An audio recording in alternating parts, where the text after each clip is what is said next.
Hello, the internets, welcome back. We finally have the final verdict, the full review on our girl Cindy. Now, Summer Cindy is kind of an unexpected release because I guess everyone was expecting her to be good as a, limited pilgrim. We were expecting something similar to Dorothy Serendipity, but she's kind of like way better than that. Like, she is an actual meta character that you can slot anywhere, and she's competing with the current damage dealers on every situation, right?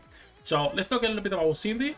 Let's talk a little bit about how to properly build her, some things to remember on her kit, and then obviously the updated tier list as well. That is the main topic for this video because a few things have been changed, mostly decluttering T0 to not have 30 characters in T0 and moving some units down. Only a couple characters from T1 to T2 and one that I do want to be moving up and I haven't done it yet. That's it. Let's jump directly into this. And starting with how to properly build our girl Cindy.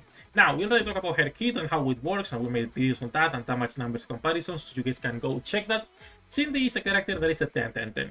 You could be going for a 7-7-10 if you are feeling like you don't have enough resources. And early on, it's fine. New players don't have materials for 10-10-10. Alright, it's normal, don't worry about it, but you do want to be going 10-10-10. This is a unit just like Rapid Red Hood, Snow White, the new Neon, Liberalio, DPSs that you want to have 10-10-10 to squeeze as much damage as possible because they are hyper carries. So they are the ones that benefit the most from going all in, right? 10-10-10, absolutely. There is nothing you can really skimp on this character. There is no skill that you could be leaving at level 4 and still benefit from it. You guys know that Shift Up has been making the kits a little bit more intentional in that regard, where they put something good on every single skill and the modifiers as well, so you have to level them up. So it is a 10-10-10 character. You can start with 7-7-7 and it's completely fine. That said, when it comes to the gear, that is when a couple of things would change from our initial recommendations. So this is a unit that it's a pretty basic DPS, right? And it's a machine gun, so obviously you want to be getting some maximum capacity, but nowadays, considering we always have reload speed buffers on our teams, you can remove 2 maximum lines instead of going for 4 and go for crit instead, either crit rate or crit damage, whatever you prefer. I would not go for charge damage because her sniper form is not that great. We'll talk about it in a moment. But basically, you want to be going for elemental attack, maximum capacity, and then you want to be rolling, if possible, for instead of ammo, 4 ammo capacity, which is what I have myself right now.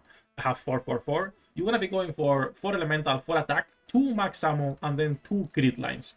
I don't have rocks. I don't think I will reroll anything else, so I think mine will stay 4-4-4. I do want to reroll the boots to try to get another blue line or black if possible on the elemental or the attack, but no rocks currently, so that is, it is what it is. Also, I was thinking of making a video on how to properly roll characters. Do let me know if that's something you guys are interested on or not.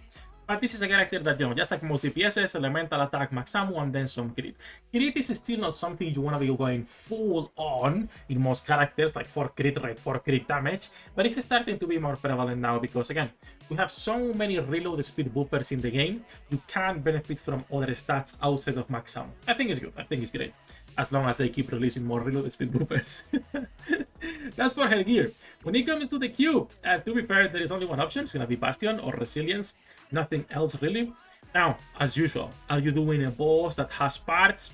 Extraction is good, right? Always. Are you doing her sniper form for whatever reason? Pierce is good, but I would not recommend using her sniper form and changing because it's not good. It's not a good form. Like, at the moment, even on Ultra, you are doing still better on her machine gun form. Yeah, sure, on phase 1 for Ultra, you can run the sniper one, but even then, for most players, it's fine to just forget about that and just leave her on her own and just use her as a machine gun. Now, some people are having issues on how they have to switch forms. How do you switch from machine gun to sniper? So, if we go right, what is this? What is the change before I forget? Here, preparation for change. So, this is what you need. You need to be on preparation for change in order to switch here, right? Activates upon reloading to max ammunition while in the preparation for change state. This means you have to reload twice to switch. So if you are on the view pause and you are here, you will have to reload once, so she goes to max ammo again, and then you will have to reload again after you shoot a few times, so she switches in-game to the sniper form. Alright, that's basically what you will need. While you are on preparation for change, it's when you need to reload to be able to switch to her sniper slash pierce form. The easiest way of doing this is by reloading after fell burst, the first one. So you do burst with her, and then you can reload and switch to her sniper form if for whatever reason you wanted to use it. But like I said earlier, the sniper form performs worse than the actual normal machine gun, so barely any reasons to do that. So that's for the gear, for the skills, for the cube, a pretty basic DPS build overall. When it comes to team compositions, once again, this is a character that can be slotted anywhere. You don't have to worry about it. I will say the only thing that you could worry if you wanted to is having a reload speed buffer on the team. So she has no issues because she is a slow girl. Just like most machine guns, having a 2.5 second reload time, 3 seconds if she is actually on her preparation phase, right? Instead, or preparation for change, it's gonna be 3 seconds. So either 2.5 or 3 seconds, it is a slow girl. The only thing that I would consider for team compositions is reload speed. But even outside of reload speed teams, she can be used, no problem. All right, so that's just like a nice thing to have, not a mandatory one. That said, let's jump into the tier list itself and talk about the changes and why those changes are there and where Cindy is as well. Now, to nobody's surprise, I think Cindy is a T0 character. All right, as usual, please also remember this is my tier list. Use it as a reference. Also, it's an overall PvE usage tier list. It's not who's the strongest character in the game, who's doing the most damage under the most optimal conditions. It's overall PvE usage. What are the best characters? And T0 has been decluttered a little bit, and we've moved a few units down, mostly B1s, B2s. So we wanted to highlight the differences between Annie's Star and Crown and the other B1s and B2s a bit more. So we moved Nayuta down to tell, hey, Crown is the best B1 in the game. We moved also Moran and Little Mermaid down because Annie's Star is such a stupid character that it doesn't even make sense how good she is as a B1 and the contrast between using her or anyone else, right? So those two are there. And when it comes to B3s, we simply are keeping more or less for now the same thing. The only thing that changed was moving Hell down. And now some people might be saying, well, but Helm is still a fantastic character, and absolutely you are right. But if we're talking about overall usage, Private is the one that currently is the buffer of choice in most situations. When you're running only one team, it's Brief, because it's stupid how good her buffs are in contrast, right?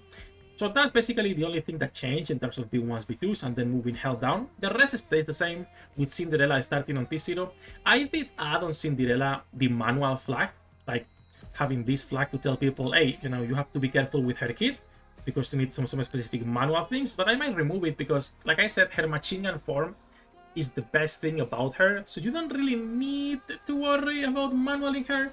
But at the same time, just so people understand there is something with her kit, I think it's fine to leave it there. Same for Siren, right? Same to her focus fire. It's nice to leave that manual flag in there. So that's for those two characters, for those characters in T0, T1.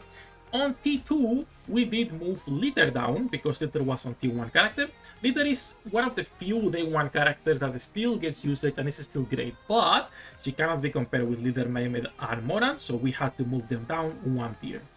The rest is more or less the same. I think, honestly, the tier list is on a pretty good spot currently when it comes to the ratings and how fair they are.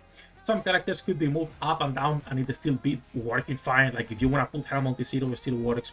If you want to move SBS because she keeps getting moved, still works. If you want to move characters down, it still works, like Neon moving her down, right? Like it would still be the same. It's some nitpicking in those cases, I will say, more than anything. The only other change that hasn't been made yet on T2, most likely in my opinion, will be Arc Ranger going up because this is, very good units used mostly on elemental content rates, and it feels that Ranger can fit that niche, but I'm waiting until the end of this raid to see what is the actual percentage of top players using her on this current solo raid. My Ranger is ready, I will be running her on my teams, but we'll see after that if it's worth pumping her to T2 or not. And when it comes to Red Hood, I know it's always a meme that she's T2, but now with how many iron characters we're getting and everything else, it's really hard to actually move her even higher, even more so when there is Raven in there, and we're getting Miss Marcy pretty soon, which it's obviously just coping and talking before testing her. But I expect Miss Marcy to be either a T2 or a T1 character. Hopefully a T1. I want to cope that Miss Marcy will be great.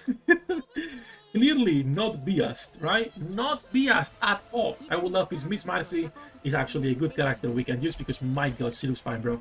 I think it's the best looking character they've done in 3.5 years. That's it. That's everything for this video. Website has been updated. You guys have most of the guys updated on the website. As usual, the teams, compositions, and whatnot. So any feedback you guys have, feel free to leave a comment or feel free to just join our Discord and leave it in there. As usual, we are live almost every single day. Links in the description down below. Good luck with your pool dinner dates, and I will see you on the next one.